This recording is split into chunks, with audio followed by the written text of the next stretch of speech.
গেছে আমাদের দাবি একটাই, ন্যূনতম 35 বাস্তবায়নের লক্ষ্যে।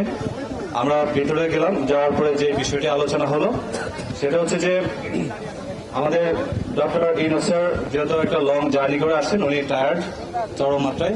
তো সেক্ষেত্রে হচ্ছে ওনার প্রতিনিধি হিসাবে দুইজন উপদেষ্টা আমরা জানি, আসিফ মাহমুদ এবং হচ্ছে নাহিদ ইসলাম, দুইজনকে আমাদের সাথে বসার জন্য ওনার প্রতিনিধি হিসাবে আমাদের সাথে আলোচনার টেবিলে বসার সুযোগ করে দিয়েছেন। আমরা দীর্ঘ 1 ঘন্টা আলোচনা করেছি আসিফ এবং নাহিদের সাথে। তো সে আলোচনা যে বিষয়টা আমাদের কাছে গ্রহণযোগ্য মনে হলো, আমরা সেই বিষয়টা এখন আপনাদের সামনে উপস্থাপন করব।